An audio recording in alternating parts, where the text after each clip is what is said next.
Hey, welcome everybody. Let's talk real estate. Your weekly BS with Barry Saywitz about the current commercial real estate market here in Southern California. Join us as we take a no BS look at both sides of the issue facing this market today to find the best solutions going forward. With our man right in the middle of it all, Barry Saywitz. Hey, Barry.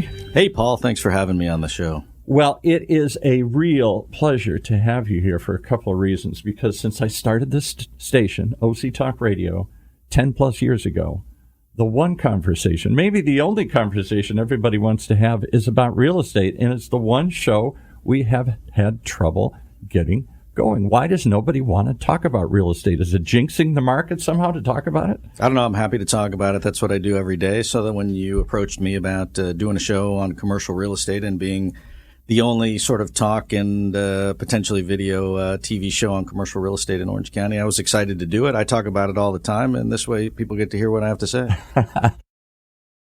Barry Saywitz, it's your weekly BS. I know everybody smiles when we say that, but it's really more than just the baloney BS. It's looking at both sides of the issue. You've been on both sides of the table. You've been a buyer, you've been a seller, you've been a broker, you've been all over the map here. Tell us about Barry Saywitz and how you've been involved in this market for so long. Yeah, well, in doing commercial real estate for going on 35 years, looking back, we've been involved in all aspects of commercial real estate. And when you talk commercial real estate, it's a broad topic. People say, "Oh, how's the market?" And the market is really a broad kind of a thing. Yeah. You need to break it down. And so, for us, the Saywitz Company, I'm the president of the Saywitz Company, which is a national commercial real estate brokerage, consulting, management, and investment firm headquartered here in Orange County in Newport Beach. And we represent tenants and companies and users of commercial real estate on the brokerage side in dealing with their commercial real estate issues, both here in Southern California as well as throughout the country and internationally as well. And so we have been doing that, and it's taken us into different places and different markets at different periods of time. In addition to that, I am the managing partner of Barry Saywitz Properties, which is an investment entity which owns, manages, buys, and sells commercial real estate throughout Southern California, including office buildings, apartment buildings, retail, and industrial. And so from that perspective, we've been on the buying side, the selling side, and on the brokerage side as well. So I feel like over time I've had exposure to different things, and people always ask me about it. And this was a perfect opportunity for me to A, spat at the mouth, B, give my views on different aspects of it, and hopefully for our viewers, give them an opportunity to take away some things in terms of what is going on in the different aspects of the real estate market, and bring in some of the industry experts and big players to the show to help share that with our viewers. That's what excites me. I mean, you know some of the biggest names in the industry here, and we're going to see some of the people. Give us some idea of types of people. Are we just going to see other brokers? Are we going to see developers? Are we going to talk to cities, bankers, any of that, all of that? Yeah, I think a little bit all of the above. Before I do that, I want to give a shout out not only to my family, my girlfriend, my son, my hardworking employees, and our vendors, the people that help make the companies successful on a day-to-day basis, help make me successful, and help make my day a little bit easier. So I just want to say hello to them, and that probably makes up a good majority of our listeners at the moment. But our goal is to expand that to various different aspects of the demographics of listeners. And so to your point, in terms of a question, what are we going to talk about? Who are we going to have on the show? And who is someone that should want to listen to the show and try and glean some information from what we're talking about? And so my hope from a listening perspective is that we will have people from all walks of life, not only people that are in the commercial real estate business, but owners, presidents, CEOs, CFOs of corporations that deal with commercial real estate on a day-to-day basis, people that are looking to purchase commercial real estate or sell it, investors that have real estate that are potentially looking to refinance or deal with the financing side of things. And then also for the younger folks to be able to give them an opportunity to learn something about commercial real estate. I've taught classes and written articles for many publications and online magazines for people, and for younger people, they're trying to learn and pick up information. And so this is a great opportunity, I think, for people to do that. In terms of the aspects of the commercial real estate market that we're going to talk about, when you say commercial real estate, it covers a lot of different things. It sure does. Let's break it down. I mean, because there's 3 or 4 areas that I think of right away. There's certainly retail centers, commercial centers.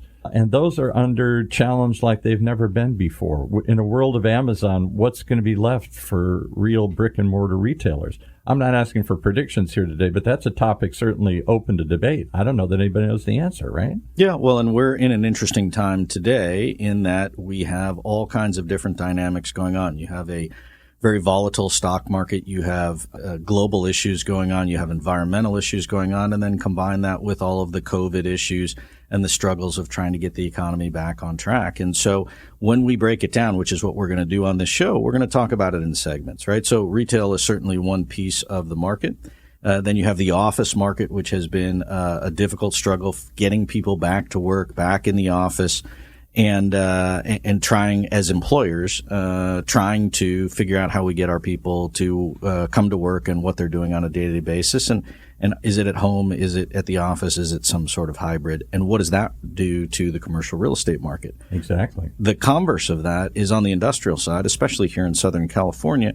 You have some of the tightest markets in the whole country, partly because of just simple supply and demand. You have a huge supply for warehousing, whether it's Amazon and other large retailers that are looking to gobble up large chunks of space. But you also have other businesses that are expanding, and you have a glut of warehousing requirements and issues with product delivery and getting product into the country and into the port. And all of that puts a strain or a demand on the need for industrial real estate, which has caused the industrial market, or that segment of the market, really to shoot up. And so rental rates are up, purchase prices are up, and really a landlord's market on the industrial side. And then we're going to look at the apartment side. I was going to say, then you got this multifamily market that you guys love to talk about here. Everywhere I look in Orange County, people are building apartments, and I wonder, do we have enough, or have we got too many? Yeah, and again, that also relates back to just the housing market in general. And so while we're not going to talk on this show about what my house is worth and did it go up or did it go down, the fact of the matter is they are somewhat all intertwined. And on the apartment market, it has been a challenge for apartment landlords due to COVID, due to eviction moratorium, due to people struggling and not being able to pay their rent. And now as we come out of that, you have rental rates really shooting up. And again, you have a supply and demand issue, and people need to understand that. And so we're going to delve deep into that. I could talk about that one for days because there's different dynamics, but we're going to bring in some of the industry leaders in terms of banks that finance these types of properties for investors, in terms of people that are actively out there buying it, and then others that are landlords and property managers that are dealing with the day-to-day aspects of how to deal with. How about cities and how about planning? You know, I hear over and over again that we are a built-out county. Does that mean no more housing, no more industrial, no more retail centers, or just infill? We're just replacing and rebuilding? Yeah, well, you're going to see continued growth in Orange County just because of the desire for people to be here.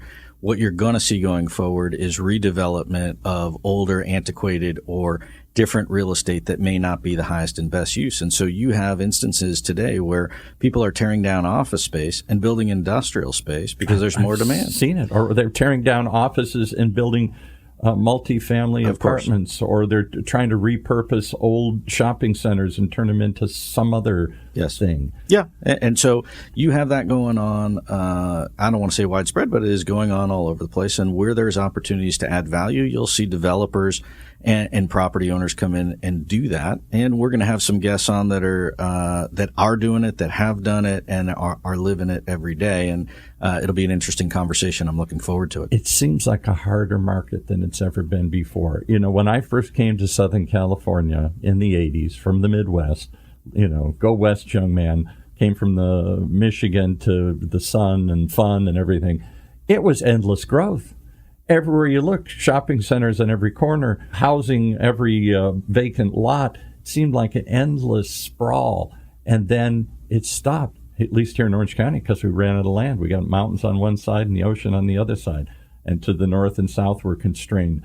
So is it something that takes more thought these days to make a profit at this, or is it just the same game, location, location, location? Well, it's a combination of things, right? And so real estate does not go up forever, contrary to what people believe. Right. And the stock market does not go up forever, just like we've seen here in the last 30 days. So the fact of the matter is you need to be smart about what you're doing. And what I have found, at least in my career, is that if I can be educated about what's going on around me, if I can talk to and I can listen to people that have been successful, that have been through different cycles in the market, then that would give me a better perspective in terms of what I was planning on doing. You can't shoot from the hip, and not every deal makes money, so you need to be smart about it, because at some point it's going to change. The real question is what everybody asks at the dinner table is it going to blow up? When's it going to change? Yes. And no one has that crystal ball, but we're going to try and delve into other people's perspective. And really, at the end of the day, you cannot live in the what if. You have to deal with the market that you have today, and you have to try and make do with the circumstances that you have. That's the truth. Whatever it is, good, bad, or whatever, you got to deal with it as it is in the ground. And those that are smart and adaptive will find ways to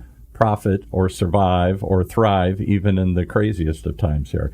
I wonder, we had on one of our other programs here, we had a chief economist for Northern Trust Bank on, and it was an investment show, and they were talking about the stock market, but I think the same thing holds true for the real estate market. And after the show was over, the same question everybody wants to know, like you said, what's going to happen? Is it going to blow up? Is it going to keep going? And he said, we normally look to the past to predict the future, but we're in uncertain times. Show me the next. We seem to have black swan events every couple of years now, something we've never seen before. COVID, 9/11, all sorts of things here.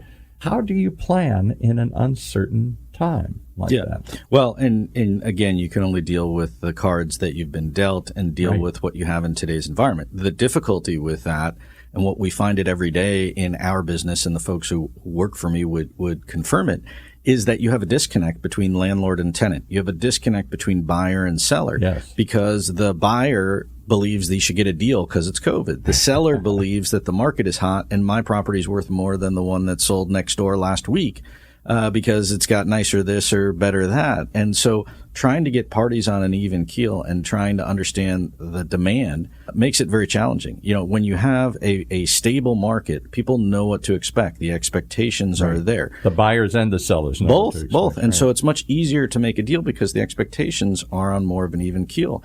In a volatile market, your expectations may be disconnected, which makes it a challenge. And so, to your point, one of the things that I want to do with the show, and we've already got it set up, and I'm excited to have some of the people come in and talk about it, is we will have politicians, whether that's city council members, mayors, state assembly folks, come in and talk about what is going on in a bigger picture and how does that relate to the growth and the dynamic of the markets here in Southern California and around us.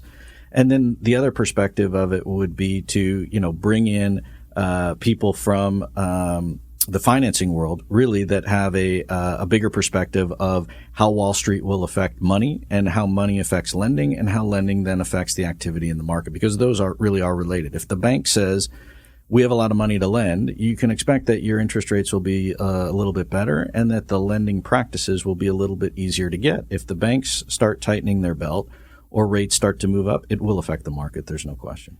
And are there new financial instruments, packages, ideas coming? I remember years ago when REITs appeared, and we thought, wow, this is something I'd never seen, real estate investment trust. And then there was all sorts, we went through derivatives in the stock market and all sorts of crazy things, and we saw the results of that. I sometimes wonder if the creativity is going to stop or if it's just going to continue and they're going to find new ways to finance and purchase and fund all these things here, particularly as they get more and more expensive. Yeah, and we're going to delve into that in future episodes and also talk about, how much you need as a down payment for different types of investment. That's important, whether there's interest only financing out there or longer term financing, and how that plays into people's strategies. And so without getting too technical on the opening show, right. The good news is we have lots to talk about. We have lots of different aspects of it. And I'm hoping that our listeners and ultimately our viewers will be able to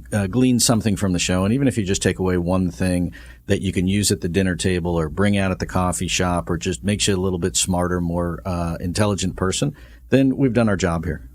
I'm really curious on your perspective in this show because you're a broker. So you're the man in the middle, as we said, between the buyer and the seller, trying to come up with a deal here. And as you said, there's often a disconnect. The buyer thinks it's worth $1 billion and the seller thinks it's worth nothing. One party wants to make a long-term deal. One party wants to make a short-term deal. How do you bring out both sides of the issue? How do you pay attention to the needs of both? How do you listen to both and find that compromise in the middle? Is it harder today? Well, it's hard in general, right? If it was easy, everybody would do it. But the fact of the matter is I wear a bunch of hats and I just keep turning it around as the day goes. On one conversation, I may be the buyer. On one conversation, I'm the seller. On one conversation, I'm the broker. And another one, I might be the peacemaker, right? And so it really depends on the context of the conversation and the deal that you're talking about.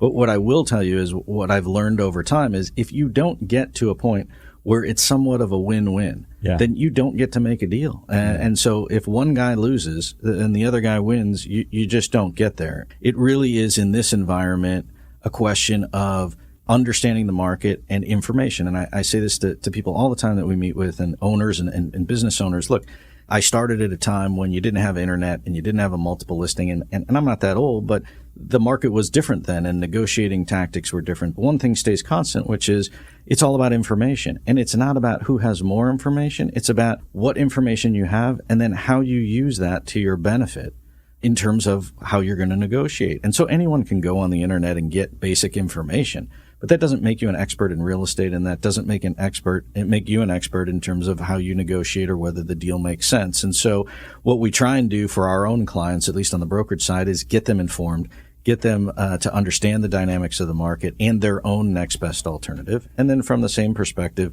do it on the landlord side as well. And then hopefully you get the parties to some sort of center line. But we live in a world, to use a popular phrase, of alternative facts. You got your facts and I got my facts. You got your appraisal, I got my appraisal. You got your economic forecast, I got mine. And in that world, it sometimes comes down to feelings, I think. What feels right? What do you feel is going to happen in the market? How do you feel your way through things like that? Or how do you deal with feelings? Yeah, and not only feelings, but cultural differences. You have a very diverse buyer and seller. So you have to manage that as well. And like I said, it's a challenge, and it's something that we deal with every day, and people need to understand their downside and their next best alternative so that hopefully they try and make a decision at the end of the day that's best for them and their business. Well, the one thing I can say with all certainty is it's an important conversation to all of us here in Southern California. In the same way that oil drives Texas, I think real estate, and really not just personal real estate, but I think commercial real estate has driven the wealth and growth and planning for all of Southern California. It's been the backbone of our wealth. And I wonder going forward if that will continue to be the case, particularly as prices hit all-time highs and people say, hey, I'm out of the market. I don't know if I can make money in this anymore here. What do you think? Is it going to be the driver of growth that it's been in the past here? Well, it certainly is. And the reality of it is that most people in Orange County in particular who bought a house made money. And so by default, that makes them an expert in real estate, which is just not true. Right. But in their mind, many people believe, hey, I made a bunch of money. And then, my response is, what did you do? You bought a house and the market went up around you. I'm a genius, Barry. Right, I bought a house. Right. So a lot of geniuses out there in their own minds. And it's very difficult to get them, to be in touch with what else is going on around them. But you hit the nail on the head in that we're going to talk about both sides, right? The BS, right, while it is my initials and could stand for other things, the fact of the matter is, for the purposes of this show, we're going to talk about both sides. We're going to talk about buyer and seller. We're going to talk about lender and borrower. We're going to talk about tenant and landlord. And it is important to understand both sides of the equation, not only while you're in it for yourself, but just as an outsider looking in to understand the pluses and minuses for each side of the equation. And the other part of the BS, best solutions going forward. We can wring our hands, we can debate whether it's good or bad what's happening, but you're in the market today and you got to make a move. You got to make a decision. You got to deal with the cards you're dealt with here.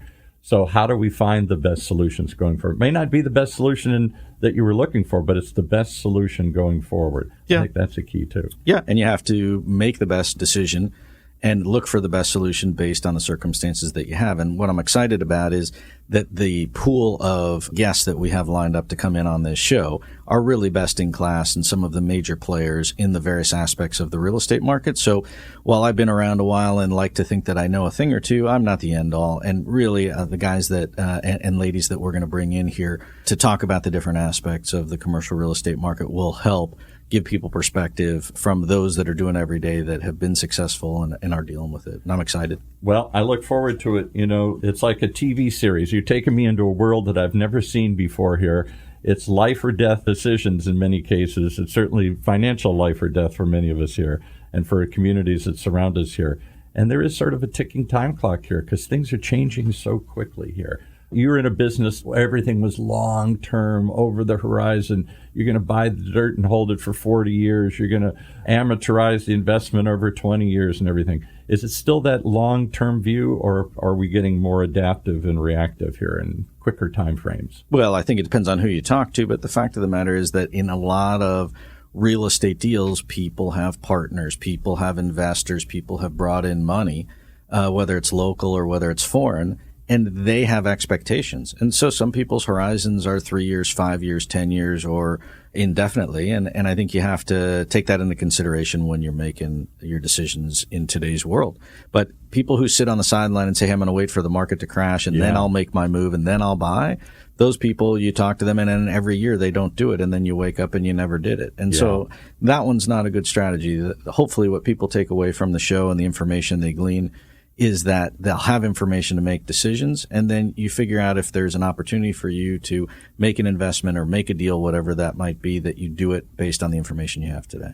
And they can meet the players who are really out there on the front lines, and they can hear both sides of the issues and not just one side that's presenting the blue sky perspective that they want everybody to buy this week here. I think that's the real core of this. It's real information. It's the real deal. It's real talk about what's really going on with the people really doing deals today here. I think that's something we've been looking for a long time.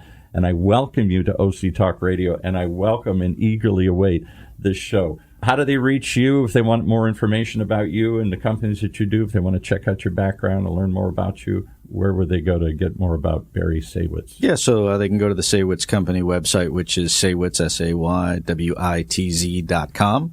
Or there's always a thing called Google. So right. I would say just, again, I appreciate the opportunity to be part of OC Talk Radio. We're here at the UCI Beal Applied Innovation. Let me get it correct. And this is a great state-of-the-art radio studio. I've been in others, and it's a brand new state-of-the-art facility, and I'm looking for great things, and I hope that we can bring some good quality information to the people who tune in. Well, we're excited to have you here. It's a conversation we've eagerly awaited for 10 years here, and when they brought us over, the Beal Applied Innovation Center is this new place where they're trying to take technology from campus and turn it into something here. So they see themselves on the front edge of the technology and the change that's going on here in Orange County and around the country. I think this show fits into that because it's talking about the cutting edge, what's happening right now in the market and where it's headed. It can't be any more important than that. In Southern California, our home, our commercial real estate has driven our success and our story for so many years, and I suspect it will for a long time to come here. So thanks for coming in and sharing this story and bringing the people that you know to us. That's what I look forward to. Good. Well, I'm looking forward to it as well, and I'll see you and whoever else tunes into us next week, and we'll talk about some more fun stuff. All right. We'll see you then. Okay. Well, there you have it, folks. The real reason that we brought this show together, to tell us the real stories, the no BS, both sides of the issue.